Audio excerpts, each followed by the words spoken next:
Before we get started, a quick reminder. Unlocked is for informational and entertainment purposes only. It is not a substitute for professional medical advice, diagnosis, or treatment. Please consult a qualified healthcare provider for any health concerns. Thank you for listening. Please like, subscribe, and give a thumbs up, and share across all platforms. Unlocked. Mental performance, physical results. He steps up to the plate, feeling the weight. The crowd's cheering loud, but it's up to fate. Struck out too many times, doubts creeping in, but he knows in his heart it's time to begin. He remembers the lessons, the words that they say. Keep your head up high, don't let fear lead the way.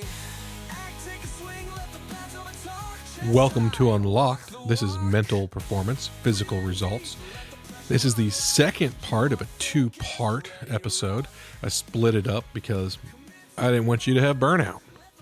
It's a little bit of an overwhelming topic. It's a lot of background as to why this show even exists. So we took a little break after half an hour, and hopefully you've already listened to part one and you're here for part two. If you haven't listened to part one, let's dial it back and go listen to part one first. I promise this will make a whole lot more sense with that. So where we left off, we were talking about how quitting at sports and quitting at academics isn't going to end up setting you free when it comes to stress. It's still going to be there no matter what job you choose, no matter what profession you go with. It's going to be there with relationships. It's going to be there in your life, and you're going to have to figure that out. So what do these physical results look like? What do they feel like? Is it just the fact that your performance is down, or is it just the fact that you're tired, or is there more that you can identify? Well, let's start with chronic stress. Chronic stress isn't just an immediate stress reaction. It's not just an immediate stress or pressure that fades away. Chronic stress is when it's back over and over and over again, and it stacks and it increases exponentially. Getting this stress for 2 or 3 days doesn't just give you 2 to 3 times the amount of stress. When you get to day 3, it feels like 10 times as much stress. Chronic stress is a serious, debilitating level of stress. And obviously, it's going to have psychological stressors. We've talked about that, but it's also going to have physiological consequences. What happens is you end up with elevated cortisol levels. You end up with reported cardiovascular problems. We talked about the immune system dropping. We've talked about fatigue. And you can do a lot of research on this, and you can talk to medical professionals, and they can give you much more in depth. I can only give you the 30,000 feet view because I am not a medical professional. But what I can tell you is there's a lot of research out there that you can go and read, and you can go and talk to your trainer. You can go and talk to your doctor. And what they're going to tell you is that there is a link between chronic stress and health issues. We're talking diabetes. We're talking about autoimmune disorders. We're talking about heart disease. All of these things, the doctors and the scientists of the world have said, hey, stress increases the probability of you suffering from these conditions. And if you have these conditions, stress is going to make them worse. We've seen in popular media, we've seen in movies and television over and over and over again. What happens to the guy who's having way, way too much stress? He has a heart attack. He grabs his arm, he grabs his chest, he falls to the ground. It's used for as a comedy routine, for a comedic response. It's used to drive drama. But it's also a semi-accurate reflection of what really happens. Now, it's not sudden, but over time it builds up and you start to see that. And we talked about burnout. I scream and I yell about burnout. But what burnout really is exhaustion. It's exhaustion, and it's mental exhaustion, and it's physical exhaustion. And what happens is you get the same physical symptoms from this mental burnout that you get from being just too tired in general. And being too tired sounds like a weakness. How can you be too tired? Man up. Look, you only have a finite amount of energy available to you in any given day at any given moment. And if you have physical burnout, you end up fatigued. You have trouble sleeping. You have muscle aches. One of the things that happens that people don't really think about is you have digestive problems. We talked earlier in the show about having like butterflies in your stomach or a knot in your stomach as a result to an immediate stressor. Now imagine you've got burnout, you've got chronic stress, you constantly have an upset stomach, you're constantly having digestive concerns, and overall you're just not healthy. You can't keep anything in. It's coming out one way or the other. You're not fully absorbing your nutrients, you're not benefiting from the intake, and you're not intaking enough because everything doesn't feel right. So now you're physically weaker. You have mental health fatigue as well, anxiety, depression. We talked about that. Again, there are so many nuances to it. It's not as simple as just be happy. And if you've reached the stage where the stress is gone from just being a nag to chronic, there's a lot of help out there, and those resources can become great members of your team to help you reach your sports and athletic goals. Don't be afraid to reach out to the clinic. Don't be afraid to reach out to the trainer. Don't be afraid to get medical help for mental issues, because those things are real, and it's not just about being sad. It can be headaches. Are you getting chronic migraines? Look, I've had migraines. They can affect your vision. They can affect your memory. You don't feel like getting out of bed. It hurts so bad that you literally have like blackout level pain. And that can be stress induced. Migraines are a legitimate issue. And not only are they caused by something physical, by scent, by sight, by allergens, by sinuses, by getting hit in the head, but they can also be caused from stress load, especially chronic stress load. So you have to develop coping mechanisms, and that means positive coping mechanisms. There's a lot of negative ones out there, whether it is something as simple as eating a pint of ice cream when you're sad, whether it's gorging on pizza, or it's something more severe, whether it's alcohol abuse, whether it's substance abuse, whether it's drug abuse, whether it's abusing other people as a way of expressing yourself, whether it is destroying property as a way of disengaging from your stress. Those are all horrible, bad coping mechanisms that you need to remove from your life. And you can with help. They're not programmed into your DNA. Just because a parent or a grandparent used that coping mechanism doesn't mean you're tied to it and stuck with it. You have choices, and you have allies out there that can help you get through that, because there are detrimental physical effects of those coping mechanisms. There's also, by the way, negative social effects and negative legal effects to some of those. So reel them in. If you've got them, let's identify them. Let's talk about them. Let's get rid of them. But specifically, what does it feel like? What are we talking about? Well, muscle tension. That's a big one. You feel tight. It reduces your flexibility, and that reduces your coordination, and that reduces your performance, right? So if you have muscle tension and reduced coordination, you're not going to play at your best. We talk a lot about fatigue, but fatigue is also about having low energy levels, which means you can't ever hit that 100% max energy level. It reduces your endurance, and it reduces your stamina. So not only do you feel tired, but you perform tired. You're impaired for your decision making. You're impaired for your focus. You're impaired for your judgment. All of those mental tasks required to do your job on the court, on the field, in the classroom, they're all reduced. And so now that increase of injury from the biomechanics of your body, right, are being doubled up with the mental side of it not being equipped to handle it. And we talked about some of the other things like sleep disruption, about gastrointestinal issues, about studies that have told you there are cardiovascular effects. You're going to have an elevated heart rate. You're going to have elevated blood pressure. You might feel shortness of breath. You could actually feel like you're having a heart attack, legitimate chest pains from stress. And the fact that you didn't sleep good, and the fact that you're having gastrointestinal issues, all pile up to what feels like a really big medical condition. And it's something you need to seek help for if it reaches that stage. But you can also manage your stress load to mitigate these issues. And one last one that I want to talk about is hormones.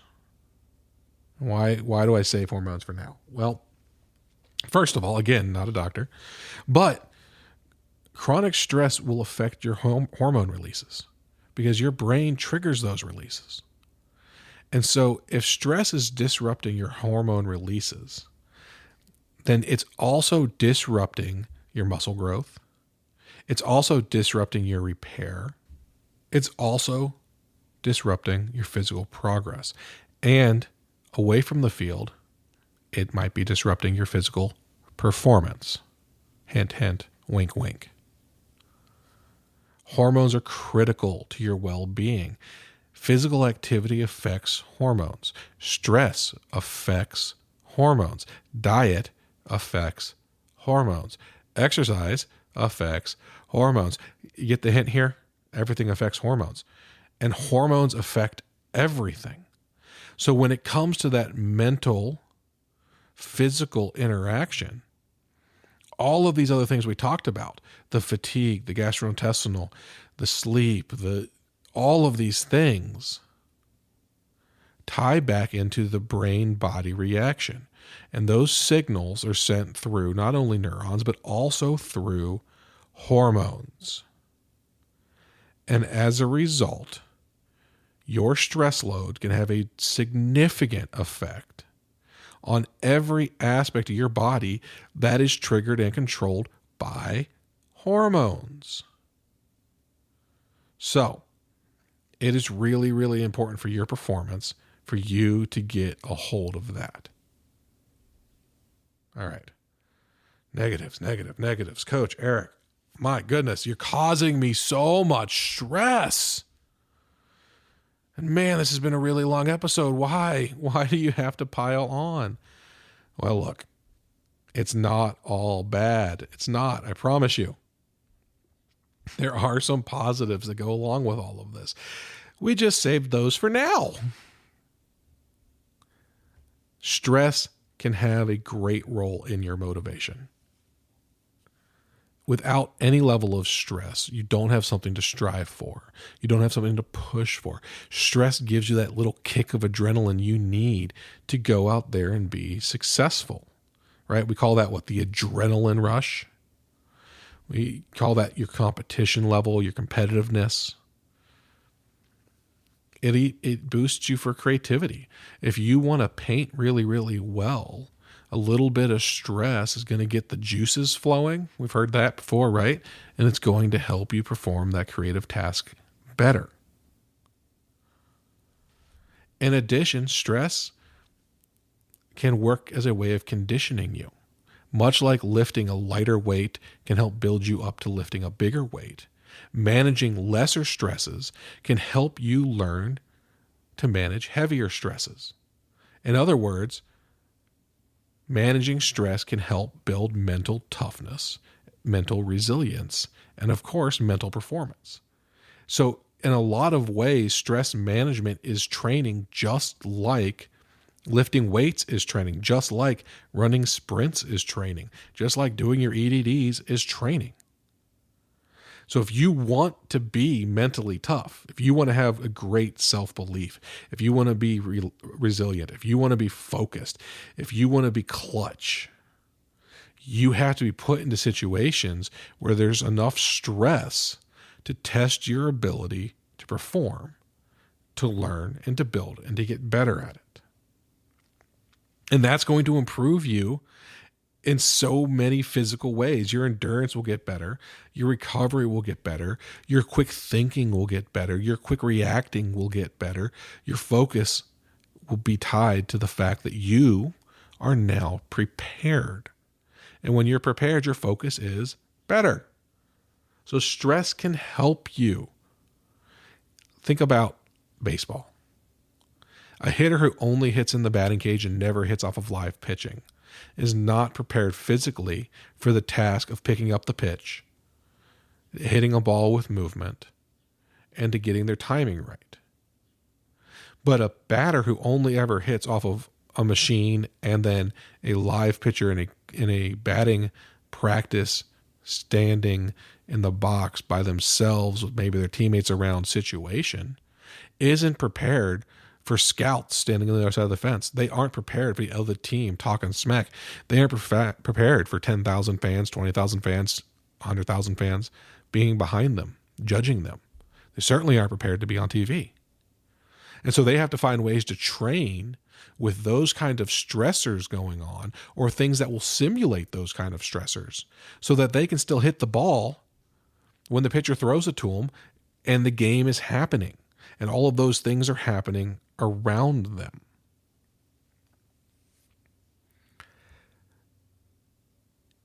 It's not just a matter of saying, I can do this. I'm going to do this. It's not just a matter of saying, I'm going to ignore the stress. You can't. You have to learn tools. You have to learn ways of managing them. And there's a lot of ways to do it, and we're going to cover a lot of those on this show. Things like positive mindset are really helpful, but they're not enough by themselves. You need to learn self-talk, how to communicate with yourself to overcome the voices in your head. You can do things like visualization. I'm not just talking about, dream boards where you put up goals on cardboard and hang it on the wall so you know where you want to get to. That's great.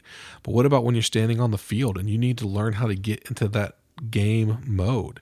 Visualization can help you with that. There are tools like the ABCs. There are things like the kebabs and workflows that can help you build an action plan, an actionable action plan for reaching your goals. And that's going to help with your stress management, because you're going to have bite-sized chunks to attack, and you're going to have tools lined out to attack those. It's not just all being dumped in your lap at once. And if you practice those things, you get better at them. And when you find something that works, let's say yoga is really good for you. It is. Well, it's really good for all of us. But for you specifically, you in a quiet room, stretching, really listening to your body, focusing on your breathing, that makes you feel so good when you're done that you realize that that can be part of your routine to get ready for games. Spend 15 minutes going through a basic yoga routine where you're focused internally, where you're focused on you and you're listening to your body. That might not work for all of you. For some guys, it might be, hey, I'm going to go spend 5 minutes pounding a heavy bag. I'm going to get the adrenaline running. I'm going to get up and go and just feel great. And when I'm done, I'm ready to go. Cool. We can attack our stress in many, many different ways, but you have to start building up that mind-body connection and that toolbox for getting the results you want to get. Because if you do that, you're going to have improved focus. You're going to have improved concentration. Mental training enhances focus, and that leads to better execution of your physical skills. It leads to better execution of your techniques. It leads to reduced errors, and it makes you more efficient. Hey, guess what? All of those things mean you do better. And these mental performance tools are going to increase your motivation and drive. Why? Well, goal setting is a huge part of the mental toolbox. Visualization is a big part of goal setting. And that's a boost to your motivation because you see the path, you see the tools, you see the way to get there. So now it's easier to stay on path. It's easier to stay committed to the training. It's easier to push harder when you have a goal in mind. It is really hard to get stronger if you don't lift weights. It is really hard to lift weights if you don't have a baseline. And it is really hard to exceed that baseline if you haven't said, you know what, baseline isn't good enough. So these mental performance tools can help you improve your overall fitness. We talked a lot about stress and we talked a lot about anxiety today. But mindfulness, deep breathing, things like yoga, or even just taking the time to listen to some favorite music and relax can go a long way to helping reduce and manage your stress. And if you help reduce and manage your stress, and you help reduce and manage your anxiety, you start to lower your risk of injury. You start to improve your performance under pressure. You start to recover on a game in and game out basis better. And that means your mental well-being is going to be better. And if your mental well-being is better, you're going to have better social interactions with your coaches, with your teammates, with your competitors, with your officials, with yourself. So your drive and your motivation are all going to be better. Your recovery is going to be better. You're not going to be as stressed out. You're going to be focused. You're going to be concentrating. You're going to perform better. And that's when you start being clutch. That's when you start being able to play through the pain. We talk about that all the time, but how do you do that? Well, you have to be mentally strong to play through the pain.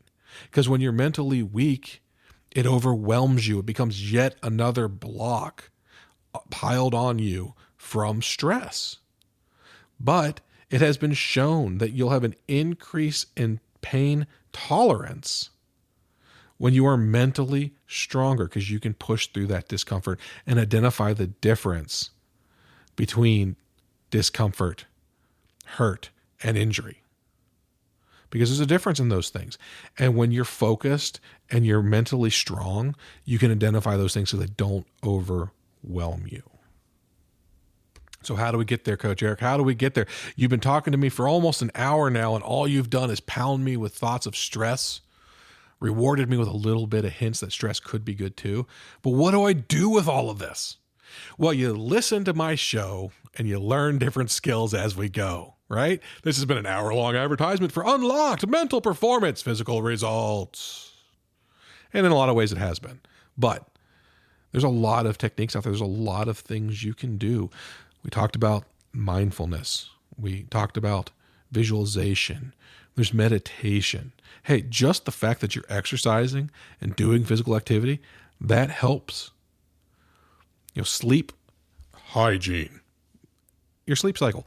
Be properly rested. It's a huge part of stress management. And eat well. I know I love a big greasy burger when I'm stressed out. It's a comfort food. I'm sorry. I know that's not the right answer, but I love it. But my body loves if I eat a salad. My body loves if I eat lean beef. My body loves a pork chop. Okay? So know the difference between a comfort food and a healthy food that's also a comfort food, and eat better. And reach out to the world around you. I talked about finding medical professionals that can be part of your team, and I'm not joking about that. That can be embarrassing for a lot of people. But if you have the right professionals helping you, it makes a big difference. But it doesn't have to be professionals. Reach out to me. Leave me a comment. Shoot me an email. Reach out to your coach. Reach out to a teammate. Talk to your mom and dad. Talk to a teacher, a professor, a counselor, some random dude at the bar, your barber. Find connections. They'll help build that emotional resilience. It doesn't all have to be laying on a couch talking to a professional therapist. Can be that. And it's very helpful for it when you have that. But a lot of emotional therapy comes in the form of just the general environment around you, just the friends you make and the friends you keep. Keep building that mental resilience.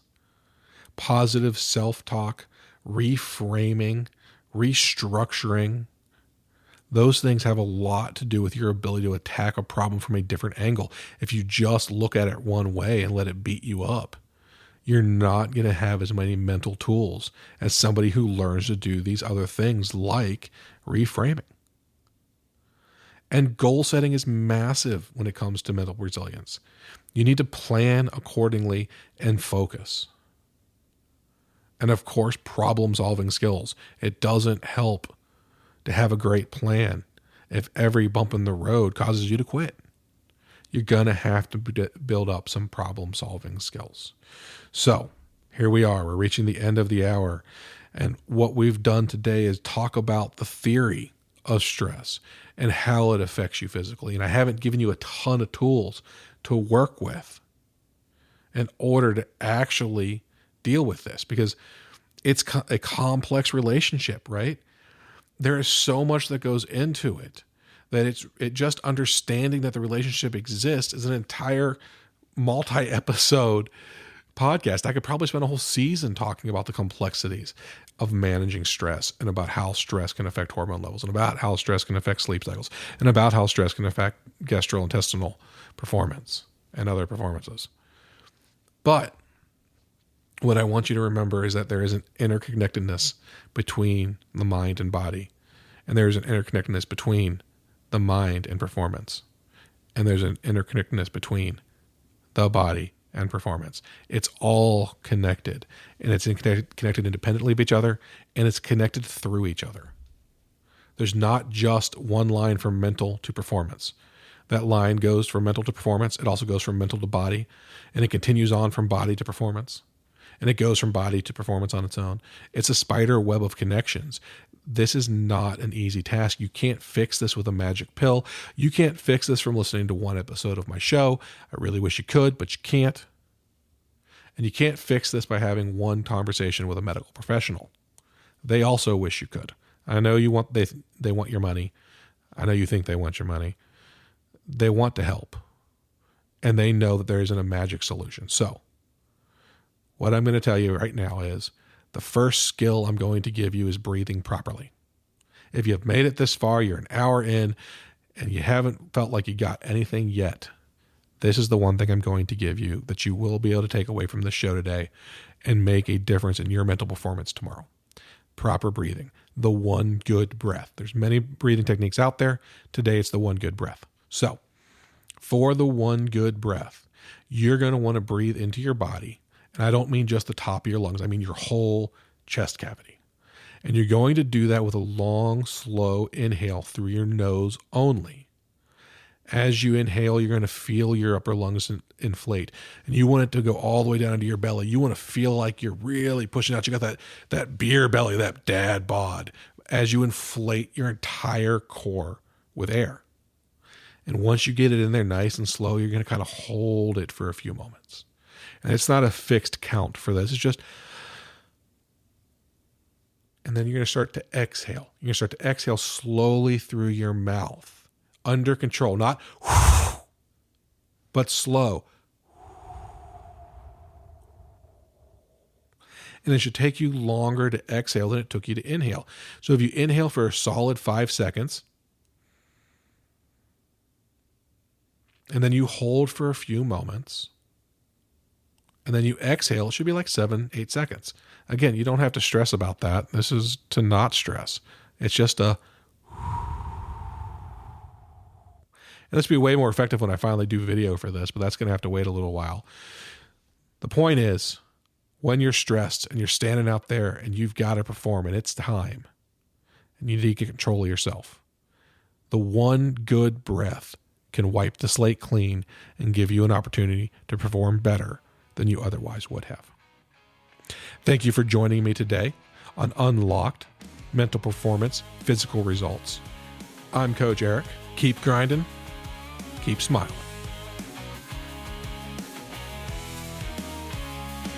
Steps up to the plate, feeling the weight. The crowd's cheering loud, but it's up to fate. Struck out too many times, doubts creeping in, but he knows in his heart it's time to begin. He remembers the lessons, the words that they say. Keep your head up high, don't let fear lead the way. Act, take a swing, let the bats over talk. Chest high, walk the walk. Breathe in deep, let the pressure unlock. You are focused, ready to rock. Commit to the moment, let the past fade away. Get back in the game, you're ready to play.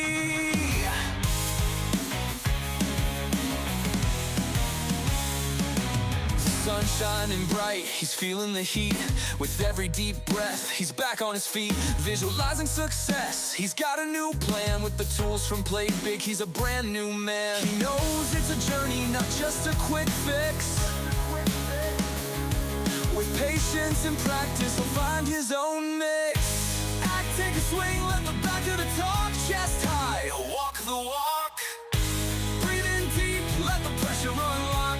You are focused, ready to rock. Commit to the moment, let the past fade away. Get back in the game, ready to play.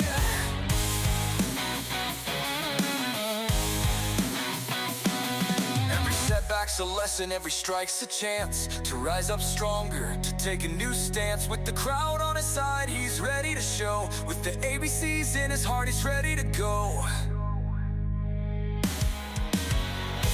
Act, take a swing, let the back of the talk. Chest high, walk the walk. Breathe in deep, let the pressure unlock. You are focused, ready to rock. Commit to the moment, let the past fade away. Get back in the game, you're ready to play.